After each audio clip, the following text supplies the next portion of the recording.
What's going on, my House of Leones? Today's video is focused on, and I don't know where the hell I got House of Leones from, but it's focused on the beginner, right? The beginner mindset, getting somebody ready who's, just started the game to, do good habits, have good mechanics, things like that, have a good working knowledge of the game.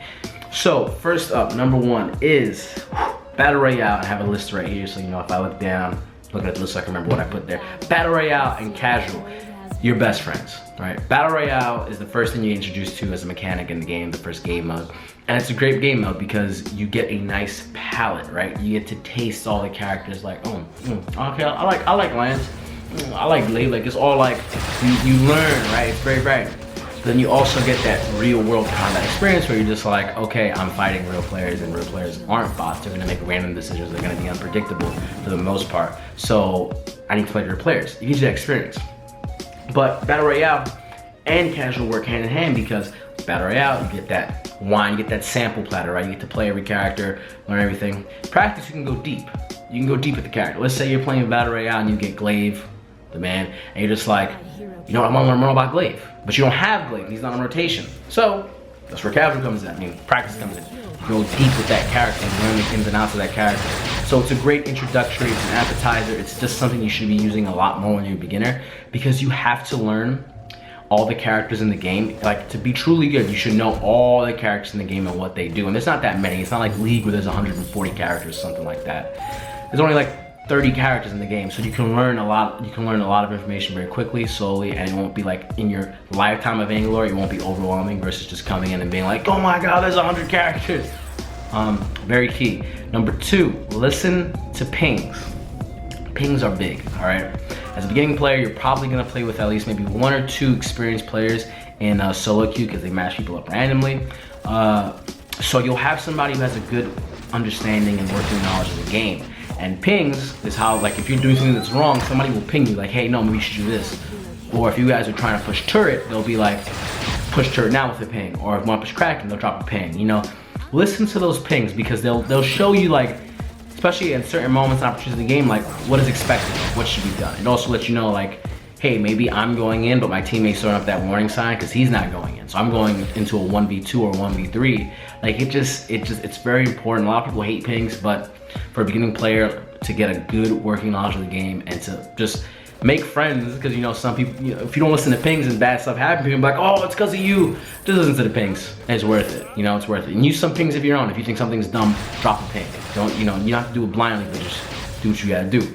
Number three, which ties back into number one, which is knowing all the roles and specializing in one.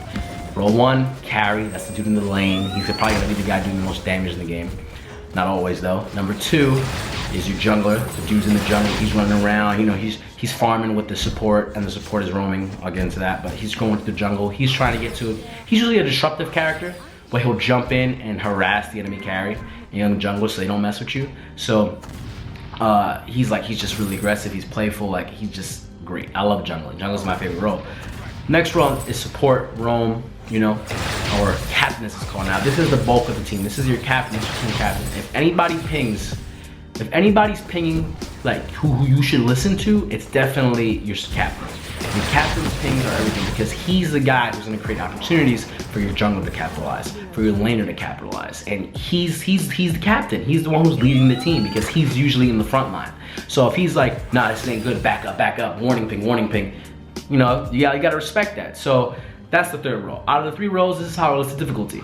Jungle is the lowest on a one scale. Jungle is the low 1 to 3. Jungle is the lowest because it doesn't require that much skill. It's mainly, it's an aggressive play style. It just means you just need to make good decisions and not mess them up. And it's not that hard really. Like, I've never felt jungle was a difficult role to play. Number two, I would say laner, or carry. Laner, just because there's a lot of intricacies like you have to master as a laner, because the laning is focused mechanically, right? Because you're trying to outfarm the other team. You're trying to make sure that your other laner that you're going against, you're outfarming him. Like, you're just getting more farm. You're getting all your last hits. You're getting your CS, everything's good, right? And you have to, you have to stutter step a lot. It's mechanically heavy. Like, you have to be, it's like a game of chess almost, or boxing.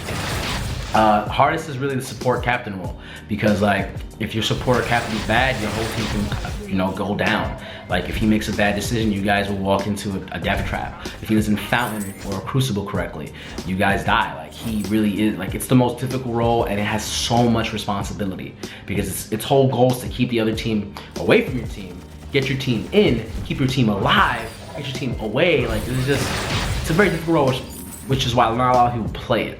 But it's also a great role to play in general because it'll put you in that team player mindset, and I think everybody should play the captain. Everybody should play the captain. Also, it'll help you get to higher ranks in rank because nobody likes to roam. Number 4, well, I said learn to play support. I forgot to skip that. So we'll just learn to play support. That's pretty much apparent. Learn to be the captain. Number 5, get good teammates, and this is easier said than done. A rising tide raises all ships. Surround yourself in good company. Here are the average of the 5 chimps you spend. There's so many like little philosophies and like things that go along with this, but get good players, right? Because you know when you play with good players, not only are you gonna get carried, right? But you're also gonna see what good players are doing in general, which is also gonna tie into the last point. But you're gonna see what good players are doing. They're gonna give you some good feedback, and it also makes the game more enjoyable. Like when you do solo queue is not fun for a lot of people. But when you get that team, like it really like you're pumped, you're in it, you're going to do stuff, and it just feels great to be part of a team. And you know, if you ever want to play competitively, you're gonna need to have good teammates. So get good teammates. The way you can do this is an easy skill, right? Let's say you play a game and you guys do really good, you win, right? Add those dudes and keep playing with them. Those might be your lifelong teammates or whatever, but get good teammates. It's always, and like good is it's a weird scale because like maybe you're only good for what you are right now. Like you get it, but just like get people who are better than you, right? Play with people who are better than you because it'll make you better. That's a better way to say it. I said better a lot. Number 6, stutter stepping. Stutter stepping is the act, and you've probably seen this, and there's some videos, I'll link one down below you can check out. Stutter stepping is the act of you doing an attack and canceling the attack animation by stepping to a different area. And you attack, you step back, you attack, you step back, and it's kind of like this, right? This is stutter stepping, right? A little bit of that, a little back, forth, attack, attack, attack, attack. It's key because it will speed up your farm. Also, in certain instances, stutter stepping is amazing for fighting. It comes down to your character, by the way. But the stutter stepping is a key mechanic if you're a laner or a jungler. Supports don't really have to worry about this too much, but if you're a jungler, a laner, especially if you're a laner, stutter stepping is absolutely neat to stutter step. So it's great for you to learn that technique early on. It's gonna improve your game, get you more farm, help you kill more people. It's just a fundamental mechanic of Vainglory that you need to have. So I'll put a link down below you can check out for stutter stepping. Read builds online. This is pretty simple.